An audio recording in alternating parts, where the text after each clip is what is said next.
So the mini experiment that I chose to do mine on are the properties of child-directed speech in English.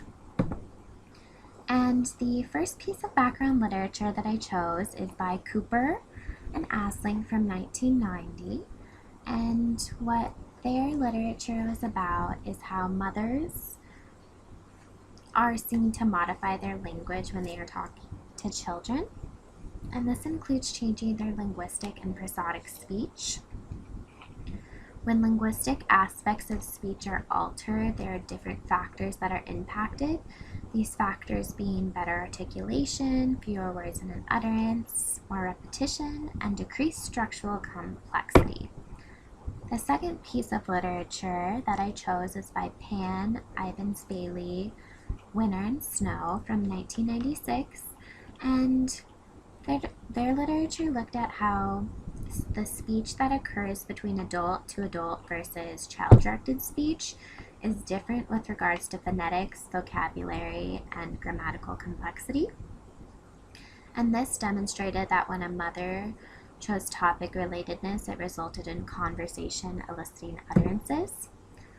So based on that, for my research question, I'm going to look at the properties of a child-directed speech.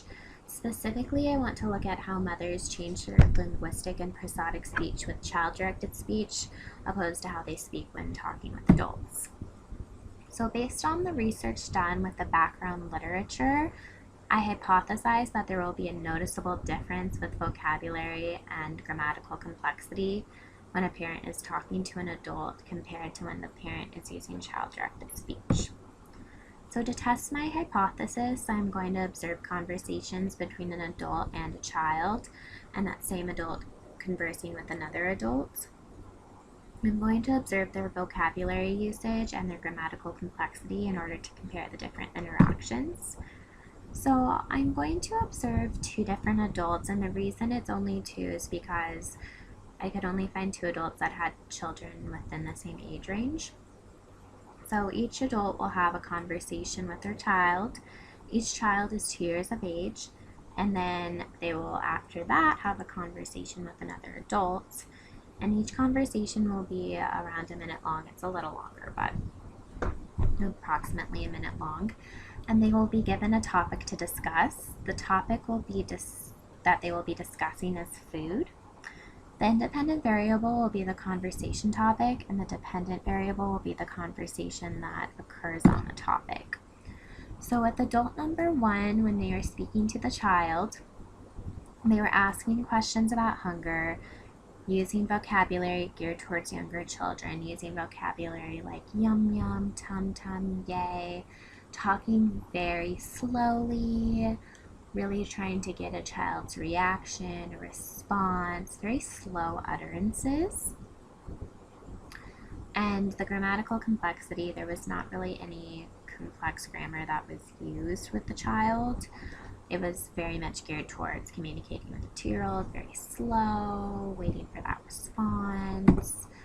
And then when they were speaking to an adult, their vocabulary completely changed, their grammar completely changed, they used more advanced vocabulary, they were talking about what they would like to eat, opposed to when they were talking to the child and they were really trying to encourage that talking about hunger, kind of hyping that up, and their grammar is more complex.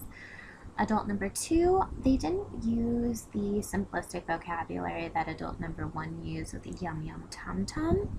They simply asked, are you hungry? Asked if they were hungry for specific foods, waited for a response, but still talked with those very slow utterances. Their grammar is more grammatically complex towards the child than that of adult number 1, but they still use those slow utterances, still very simplistic. And then when they were speaking to another adult about food, they used more advanced vocabulary and more grammatical complexity. And this is similar to the results seen with adult number 1. So in conclusion, the results did support my hypothesis in which there was a noticeable difference with vocabulary and grammatical complexity when the parent was talking to an adult compared to when the parent is using child-directed speech. It is seen how there were fewer words in an utterance, more repetitions, and decreased structural complexity when the adult was talking to the child compared to when the adult was talking with another adult.